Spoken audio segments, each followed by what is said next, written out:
Reflexão bíblica. Carta de Tiago. Capítulo 1. Tiago 1. Tiago começa falando sobre a alegria que os crentes podem encontrar nas provações, mostrando como essas provações produzem perseverança e maturidade espiritual. Ele exorta os crentes a pedirem sabedoria a Deus e a serem ouvintes e praticantes da palavra, advertindo contra a duplicidade e a autoilusão. Tiago 1. Ensinamentos para cristãos. Em Tiago 1, veremos que o irmão de Jesus começará com conselhos úteis à vida cristã. Seu propósito será fortalecer os cristãos contra as dificuldades da fé e da vida, ficando claro na sua menção à sabedoria. Tiago entende que muitos dos problemas serão resolvidos com uma boa gestão de atitudes. Portanto, se faltar sabedoria, peça a Deus. Para a ação sobrenatural de Deus, devemos empregar a fé, sem duvidar. Uma das características marcantes desta carta é a franqueza e praticidade, deixando claro que a fé só funcionará se for real, autêntica, do contrário, não surtirá efeito. A relação entre o rico e o pobre era um problema da época, por isso, mais uma vez, ele dá ótimos esclarecimentos sobre o assunto. Ele encerrará ensinando sobre a importância de praticar a palavra de Deus, e não apenas ouvir sobre a verdadeira religião. Contexto histórico. Tiago utiliza uma linguagem própria aos evangelistas. Ele não se fixa nos pormenores e nas argumentações de cunho teológico. A linguagem utilizada é bem próxima à do apóstolo João, e faz uma abordagem prática do Evangelho. Essa abordagem difere um pouco da abordagem do apóstolo Paulo, porém, não há diferença alguma entre os escritos de ambos. Acompanhe a seguir o estudo completo de Tiago 1, versículos 1 ao 12. Perseverança na provação. Tiago, servo de Deus, e do Senhor Jesus Cristo, as 12 tribos que andam dispersas, saúde. Meus irmãos, tende grande gozo quando cairdes em várias tentações, sabendo que a prova da vossa fé opera paciência. Tenha, porém, a paciência a sua obra perfeita, para que sejais perfeitos e completos, sem faltar em coisa alguma. E, se algum de vós tem falta de sabedoria, peça a Deus, que a todos dá liberalmente, e o não lance em rosto, e ser-lhe-á dada. Peça-a, porém, com fé, em nada duvidando, porque o que duvida é semelhante à onda do mar, que é levada pelo vento, e lançada de uma para outra parte. Não pense tal homem que receberá do Senhor alguma coisa. O homem de coração dobre é inconstante em todos os seus caminhos. Mas glorie-se o irmão abatido na sua exaltação, e o rico em seu abatimento, porque ele passará como a flor da erva. Porque sai o sol com ardor, e a erva seca, e a sua flor cai, e a formosa aparência do seu aspecto perece, assim se murchará também o rico em seus caminhos. Bem-aventurado o homem que sofre a tentação, porque, quando for provado, receberá a coroa da vida, a qual o Senhor tem prometido aos que o amam. Esses versículos falam sobre a alegria em meio às dificuldades e como a prova da fé produz perseverança. Versículo 1. Um servo. O uso de servo mostra a humildade de Tiago e sua total devoção ao serviço de seu Senhor. As palavras de Tiago, servo de Deus, e do Senhor Jesus Cristo, têm autoridade, pois ele está a serviço de seu Senhor e fala como seu representante. 2 Pedro 1 versos 20 e 21. As 12 tribos que estão dispersas no exterior é uma referência simbólica aos judeus cristãos dispersos no estrangeiro. Ver nota em 1 Pedro 1 versos 1 e 2. Versículo 2. Considerem alegria quando caírem diversas tentações, mostra que as tribulações são parte normal da vida cristã.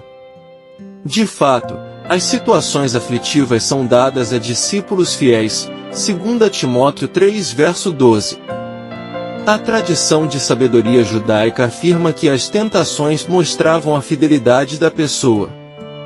Alegria sugere uma esperança escatológica, isto é, referente aos últimos dias, de livramento das provações. A alegria com que o cristão suporta as tentações no presente é sinal de que ele tem esperança de alívio no futuro. Versículo 3. Fé opera a paciência. Sabendo modifica, considerai no verso 2. Saber que a prova da vossa fé opera a paciência é o motivo da alegria. Perseverança é a capacidade de resistir a níveis crescentes de provação ou sofrimento. Versículo 4. Sejais perfeitos pela paciência. Paciência indica que deve haver mais obra para tornar os cristãos perfeitos e completos, sem vos faltar coisa alguma. Não é aceitável que o discípulo cristão permaneça por muito tempo no estado de imaturidade e imperfeição. Versículo 5. Peçam a sabedoria. O tratamento cruel do mundo nos tenta recuar, não querendo expor nossa falta de sabedoria com medo de sermos envergonhados pelos outros. Entretanto, Deus dá sabedoria a todos, liberalmente, e sem acepção. Portanto, quem tiver falta de sabedoria deve pedi-la a Deus com liberdade. Versículos 6 a 8. Sem hesitar. Devemos pedir sabedoria com fé, não hesitando.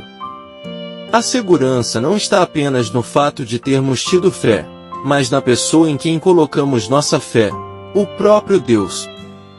Versículos 9 a 11. O rico e o pobre. Tiago deu dois exemplos de pessoas enfrentando provações, o irmão de baixa posição social, o pobre, e o rico. Do ponto de vista da eternidade, nenhum desses dois tem motivo algum para se orgulhar, ambos são iguais diante de Deus. Versículo 12. Abençoado quem resiste à tentação. Abençoado, bem-aventurado, mostra que a pessoa que anda nos caminhos do Senhor vê suas lutas do ponto de vista da esperança escatológica que a aguarda. Neste contexto, seus problemas atuais parecem passageiros. Versículos 13 a 18. A origem da tentação e a boa dádiva. Ninguém, sendo tentado, diga, de Deus sou tentado, porque Deus não pode ser tentado pelo mal, e a ninguém tenta.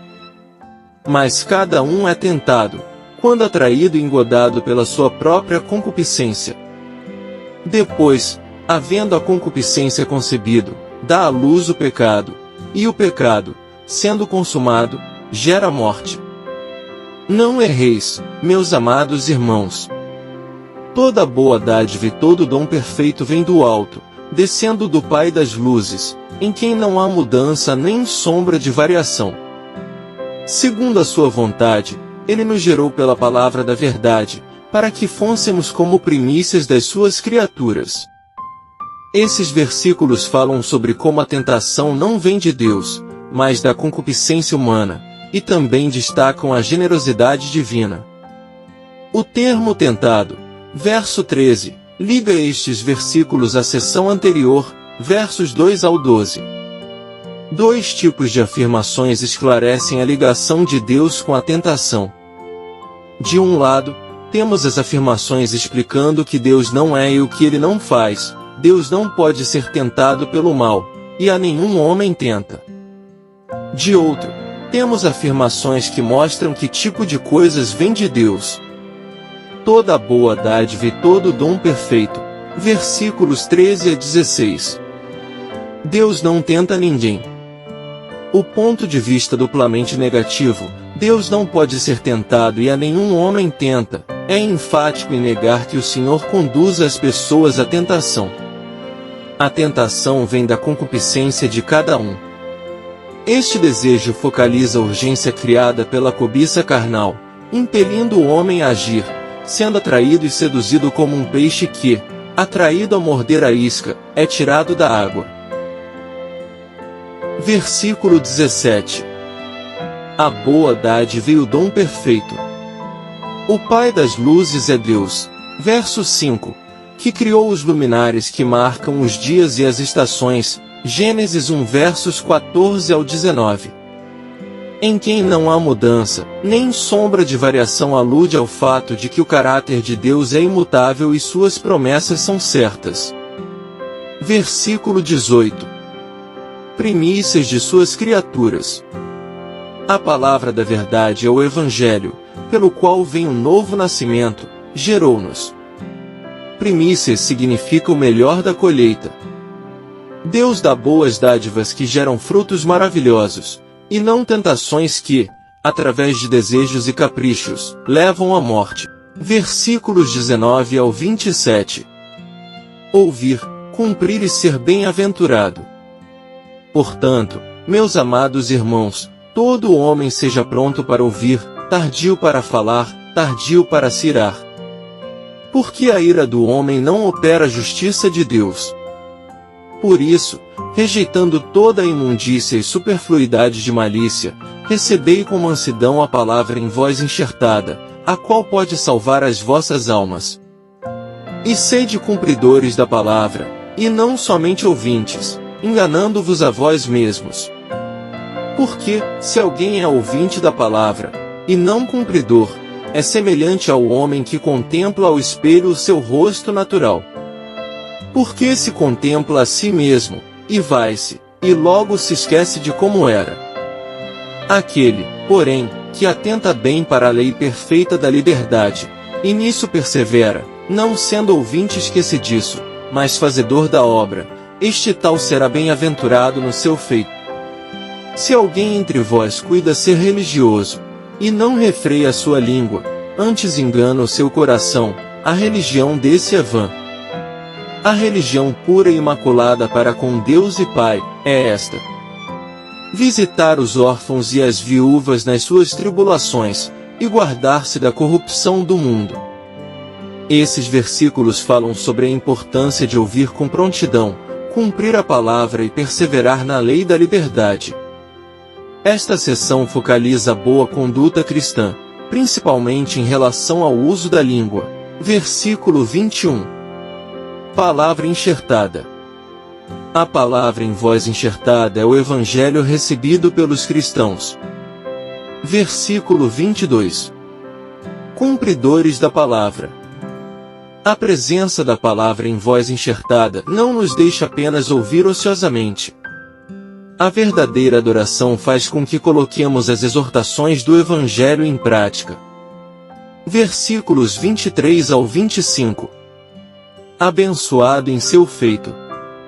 No contraste entre se alguém é ouvinte da palavra, que olha o seu rosto natural em um espelho, mas logo se esquece, e aquele que é cumpridor, que atenta para a lei perfeita, que traz a liberdade e persevera, a diferença está naquele que vê a lei perfeita da liberdade, o Evangelho, permitir que ela molde sua vida ou não. A pessoa que ouve e pratica a palavra coloca a fé em ação e abençoado, sua adoração influencia sua vida. Versículos 26 e 27. Órfãos e viúvas. Tiago fez uma observação sobre a verdadeira religião. Assim como o ouvinte vê seu rosto no espelho e o esquece, a pessoa que se recusa a refrear sua língua também está enganada em relação à sua fé. Ele ouve e fala, mas não age com base no que ouviu. A definição de Tiago de religião, pura e imaculada, se baseia em atos, e não ouvir negligente em falatórios vazios. 5 importantes lições que podemos aprender em Tiago 1. Alegria nas provações. Tiago nos ensina a considerar as provações como motivo de alegria, pois elas produzem perseverança e maturidade espiritual em nós. Sabedoria divina. O autor destaca a importância de buscar sabedoria de Deus em meio às dificuldades, confiando que Ele a concederá generosamente àqueles que pedirem com fé. Perseverança na fé. Tiago enfatiza a necessidade de perseverar na fé diante das tribulações e tentações, lembrando-nos de que aqueles que perseverarem receberão a coroa da vida prometida por Deus. Ouvir e praticar a palavra. O autor destaca a importância de não apenas ouvir a palavra de Deus, mas também praticá-la, pois aqueles que praticam serão abençoados em tudo o que fazem. Imparcialidade e retidão. Tiago adverte contra a parcialidade e a injustiça, chamando os crentes a agirem com retidão e amor ao próximo, independentemente de sua posição social ou status. Conclusão. Concluindo, Tiago fala de muitas coisas importantíssimas para nossa vida cristã, desde os pedidos que devemos fazer em oração, sempre com discernimento e equidade no coração, para que eles sejam aceitos perante Deus. Ele nos ensina que o homem que resiste a uma tentação é abençoado por Deus, e quantas vezes em nosso caminho temos a oportunidade de pegar um atalho, um desvio, talvez até uma rota mais fácil e larga. É nesse momento que nossa decisão faz a diferença, no momento em que nosso caráter é posto à prova, e Tiago nos aconselha sobre isso, sermos praticantes da palavra que aprendemos na Bíblia. Não nos adianta apenas ler, ensinar, se não houver a prática, não há efeito. Tiago nos lembra também dos órfãos e das viúvas, dos mais necessitados e dos ricos, e como devemos agir para com eles. Nada do que há de bom em nós veio de nós, mas sim, do alto.